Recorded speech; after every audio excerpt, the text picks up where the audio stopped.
자, 이제 우리 지역 이슈로 넘어와서 윤석열 대통령의 취임 1주년을 맞이해서 대선 때 했던 부산 관련 공약 과연 어떻게 되고 있나 이걸 한번 좀 봐야 될 것 같습니다. 7대 부산 공약이 2030 부산 세계 박람회, 그리고 가덕도 신공항 조기 건설, 경부선 지하와 광역교통망 확충, 칙내병원 공공병원 공공의료망 확충, 산업은행 이전과 디지털 융복합 허브 조성, 탄소 중립 해양금융 중심 도시, 글로벌 해양문화 관광도시 구현. 여기에서 지금까지 가능하다라고 보는 건 가덕도 신공항 조기 건설 정도가 2029년까지 해보겠다라고 지금 선언하니까 요거 외에는 산업은행 이전은 자기들이 결정할 문제 아니니까 이것도 어려운 거고요. 그다음에 뭐 융복합 허브 조성이나 탄소 중립 해양금융 중심 도시 이런 것들은 말의 성찬이다라고 보고, 그랬을 때 부산 세계 박람회 유치가 안 되면 이건 뭐 거의 쉽지 않은 거고, 경부선 지하와 아예 말도 못 꺼내고 있지 않습니까? 아, 그래요? 그렇죠. 광역교통망 이거는 원래 국토 교통 계획에 따라서 진행되고 있으니까 이거는 뭐 정부가 한다라고 보기는 어렵고 기존 계획대로 계획대로 가고 있는 거고. 뭐 그런 부분이 있는 거고, 침례병원, 공공병원, 공공의료망 확충은 아예 의사가 없다. 안 됩니까? 저는 이거는 할 가능성이 거의 제로에 가깝다. 왜냐하면 지금 윤석열 정부가 가고 있는 방향은 공공의료 줄이고 민간의료 활성화시켜서 우리 국민들이 좀 더 공공 자금을 갖고 의료 서비스를 받는 걸 못하게 하는 방향으로 가고 있는 겁니다. 정말 하고 싶은 건 민간 병원, 민간 의료보험 같은 거 도입하고 싶지만 그거는 국민적인 저항이 있을 거니까 못하는 대신 민간 의료가 좀 더 활성화될 수 있는 방향으로 가고 있는 거죠. 대구 같은 경우에도 의료원 짓겠다라고 하지 않았습니까? 그거 이미 거의 물 건너가다시피 하고 있는 거고요. 부산의 공공병원, 침례병원 공공병원이나 이것도 지금 뭐 말 아예 꺼내지를 못합니다. 제가 볼 땐 부산시장이 이 말 꺼내기가 어려운 거죠. 정부의 기본 방침이 공공의료 활성화하는 게 아니기 때문에 꺼내기 어려운 겁니다. 야, 코로나 때만 하더라도 공공의료의 확충이 필요하다라고 끊임없이 뉴스가 나오고 했었는데 끝났네요. 솔직히 우리 부산은 너무 이렇게 많이, 굳이 뭐 우리를 대놓고 때린 사람은 없는데 너무 많이 당해 와가지고 가덕 신공항도 이제 되는 걸로 됐지만은 조마조마합니다. 이렇게 조마조마할 만큼 부산이 현재 대한민국에서 가지고 있는 위치 자체가 굉장히 취약하다라고 하는. 저는 신공항은 뭐 특별법이 제정되어 있기 때문에 법률 범위를 뛰어넘어서 아마 그거를 없애고 이러기는 어려운 거고요. 문제는 이제 대구공항하고의 경쟁 관계를 어떻게 만들어 나갈 건가, 이 부분에 있어서 근데 그런 규모의 어떤 통제라든지 이런 것들은 충분히 가능한 부분이 있죠. 그래서 아마 이 가덕신공항의 그런 것들을 전체적으로 줄이고 대구공항에 방점을 두는 방식으로 윤석열 정부는 갈 가능성도 있지만, 뭐 그런 것들 빼고는 저는 가덕도 신공항 문제는 뭐 이미 못을 박아 놓은 거다. 그래서 시기가 뭐 35년이 될지 아니면 29년이 될지는 알 수 없지만 그 시기 안에는 뭐 가능한 부분일 거다, 그래 봅니다. 그렇죠. 뭐 안 그래도 또 대구 쪽에 군공항 이전하면서 공항 확장, 그리고 광주 역시 마찬가지로 군공항 이전 이것 되면서 저는 이게 이제 전국이 공항화가 돼서 환경단체에서 또 얘기가 나오지 않을까. 이미 수도권에서 그런 이야기 하고 있죠. 전국적으로 공항이 너무 많다는 이야기 지금 조금씩 나오고 있는데, 뭐 이게 이제 가덕도 신공항 조기 건설까지 영향을 미칠지는 모르겠습니다만, 그래도 특별법의 어떤 제정을 통해서 보호받는 부분이 있기 때문에 조금 다르지 않을까, 다른 공항과는. 국제신문에 보도되기로는 복지부 건심이 통과가 유력이 되고 침례병원 공공화는 초읽기에 들어갔다, 이런 기사가 나는 거는 도대체 어떤 부분일까요? 지금 안 될 것 같다라는 지배적인 의견이 있는데도 이런 뉴스가 근데 제가 근래까지 듣고 있는 걸로는 굉장히 적극적으로 그러니까요. 이 부분을 노력을 하고 있다라고 하고 되는 걸로 저는 소식을 듣고 있었거든요. 그런데 이제 한국에서 일어나는 모든 일이라고 하는 게 첫 삽을 떠도 못 믿을 그런 부분들이 많기 때문에 실제로 이제 첫 삽을 떠는 거를 봐야 뭐라고 말씀을 드릴 수 있습니다. 저는 뭐 이번 윤석열 정부 들어서 지금 세수가 50조가 마이너스 펑크 날 상황인데, 그런 세수 50조 펑크 나는데 그걸 어떻게 메울까를 생각해 보면 이런 부분들에 돈 써가면서 메울까 하는 생각은 좀 개인적으로 듭니다. 문제는 이 윤석열 정부가 지방시대를 열겠다라고 얘기를 해놓고 아직까지 지방자치분권 및 지역균형발전에 관한 특별법이 표류 중입니다. 이게 일단 표류 중이다 하면 이건 무조건 민주당도 책임을 묻게 돼 있거든요. 그렇죠.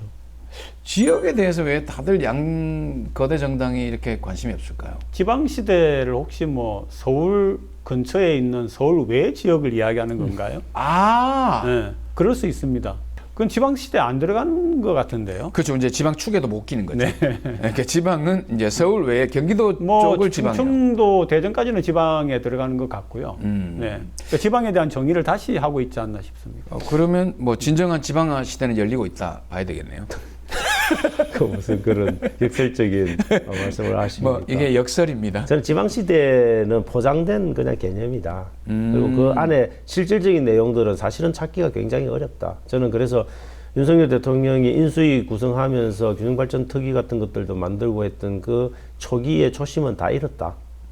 그렇게 봅니다. 그래서 국정과제의 지방시대라고 하는 건 어쩔 수 없이 가장 늦게 집어넣긴 했지만 그것에 대한 전적인 실행 의사는 저는 상당히 부족하다. 그리고 그걸 실행하려면 수도권 의원들을 포함한 그런 국회에서의 어떤 정치의 과정이 있어야 됩니다. 설득하고 아니면은 뭐 근데 수도권에 이걸 줄 테니까 이건 좀 받아달라라든지 그런 어떻게 보면 법안을 가지고 딜을 한다든지 이런 것들 그런 과정들이 필요한데 그런 과정들이 지금 전혀 생략되고 안 되고 있기 때문에 이게 교착 상태에 빠져 있는 거죠. 서울과 지방이라고 하는 그 개념이 저는 네 가지로 이제 분류가 되어 있다.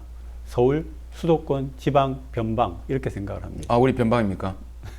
이게 뭐 어떤 느낌에서는 그 계속해서 수도권의 팽창화를 막기 위한 규제가 있었지 않습니까? 그 규제를 자꾸 하나씩 풀어주고 있어요. 그러니까 아주 조그만 것들 뭐 하나씩. 대학의 입학 정원도 그렇고, 그렇죠. 그다음에 이제 대규모 어떤 산업 단지도 그렇고요. 그렇죠. 맞습니다. 그거 다 경기도 쪽에 그리고 가고 있어요. 거기다 그린벨트도 마찬가지고요. 다 풀어주고 있죠. 지방화 시대를 앞에 캐치프레이즈로 내세우고 수도권에 있는 제한 조항들을 풀어주고 다 있다는 풀었죠. 정말 이중적인 형태입니다. 그러니까 경기도 같은 경우에 이제 뭐 확장되는 거죠. 그리고 경기도를 넘어서서 충청도 지역까지 이제 수도권이 확장되는 그런 효과들을 만들어내고 있는 거죠. 그렇게 확장되면 우리까지 내려오나요? 자꾸 이렇게 그렇죠. 동심 모두가 다 수도권이 되는 그날을 바라보고 살아야 되는 거죠. 이게 저희들이 진짜 푸념 같지만 실제로 지역에서 느끼는 이 소외감은 굉장히 큽니다. 크죠. 예, 그거는 이제 제발 이 방송을 중앙에서 좀 봐야 되는데 소외감이 이렇다니까요. 어쨌든 이 이슈는 이 정도로 하고 근데 이제 안 그래도 지방화 시대, 시방화 시대 얘기를 하고 있는데 우리 부산으로는 대표 상품이 레저 중에서는 해양 레저거든요. 거기에 지금 송정은 서핑의 메카입니다. 저희 진짜 그 충청도 사는 저희 지인들이 서핑하면 그냥 송정이에요. 그 정도로 많이 알려졌는데 지금 거기다가 군 휴양 시설을 다시 한다고 서핑 면적이 절반으로 줄어듭니다. 부산이 그나마 그 부산에서 뭔가를 할 수 있는 걸로는 저는 뭐 송정의 서핑은 최적화된 그런 상품이다라고 보는데 저는 그것도 이제 뭐 군휴양지가 다시 개장을 하게 되면 문제가 되는데 저는 이 군휴양지 문제랑 53사단 휴양지 아닙니까? 결국은 53사단의 어떤 이전 문제 이런 것들하고 같이 통합적으로 좀 고려가 돼 볼 필요가 있다. 그래서 해운대구에 대한 어떤 또 도심 어떤 재개발 문제 뭐 이런 것들 다 망라해서 고민을 좀 해봐야 될 문제다. 그렇죠. 그 부분이 좀 서핑 같은 경우는 이미 인프라도 많이 구축이 돼 있거든요. 잘 돼야 됩니다. 저는 뭐 굉장히 좀 사적인 얘기를 드리면 우리 이 부산연구소의 작가분이 서핑을 배우겠다고 하기 때문에 큰일 났네. 저는 그 서핑이 그 개발이 잘 되는 걸 응원합니다. 그런 차원에서. 그러면 면적이 좁아지면 안 되는데. 그리고 저도 이제 서핑을 취재하러 그곳에 여러 번 갔었는데 거기에 계시는 분들은 이미 이곳이 서핑의 메카라고 알고 오고 있어요. 타 지역에서 이미 1박도 하기 위해서 하고. 그러니까 이 상품을 조금만 발전시키면 좋죠. 대한민국에서 네. 서핑하면 송정이 바로 이름 부산보다 먼저 떠오를 수도 있거든요. 아마 지금은 양양이 좀 서핑이 저거 되어 있죠. 양양도 그렇고 지금 네. 뭐 말리포 같은 데도 그렇고 전국적으로 이 서핑 스팟을 만들기 위해서 지자체들이 엄청나게 경쟁을 하고 있습니다. 그래서 지금 만약에 이렇게 경쟁이 막 치열해지고 있는 상황에서 송정이 저렇게 반토막 난다 그러면 좀 심각한 타격을 입을 가능성도 있다. 예전 같으면 송정이 외진 곳이었어요. 아주 한적한 그렇죠. 외진 네. 곳이었어요. 근데 지금은 팽창이 동부산 쪽으로 팽창이 되면서 송정이 이제는 다운타운입니다. 그렇죠. 핫플레이스가 돼요. 그러니까 그 완전히 다운타운에 뭐, 군 예. 휴양지가 있다라는 거는 사실 조금 맞지 않는 상황이기 때문에 지금은 완전히 뭐 그 넘어서 일광이나 더 넘어까지도 지금 새로운 베더타운이 형성되고 해가지고 어마어마하거든요. 그렇죠. 거기가. 진화 해수욕장까지 제가 가봤는데 예, 거기도 맞습니다. 여름에는 상당히 많은 어우, 인파가 어마어마하더라고요. 해양을 지금 상태에 두고 조그만하게 하기보다는 좀 더 대승적으로 이전을 하면서 이걸 이제 큰 그림 속에서 지금 당장 하더라도 해야지 요거 해놓고는 또 뜯어 고쳐가지고 또 새로 하고 이렇게 하면은 얼마나 낭비가 됩니까? 알겠습니다. 자, 이렇게 해서 이제 오늘 부산연구소 마무리로 두 분에게 취임 1주년이니까 우리 시작은 박수 치면서 시작했지 않습니까? 윤석열 정부의 1년을 한 줄 평으로 한번 마무리를. 갑자기 이게 원고에 없는 얘기를 없어, 소장님이 원고에 없는 얘기를 왜? 갑자기 저기서 작가가 시킨 겁니다. 아 그래요? 네, 저를 원망하시면 안 됩니다. 자, 한 줄 평. 저쪽 먼저. 저기부터. 네, 우리 소장님부터 그러면 모범적으로.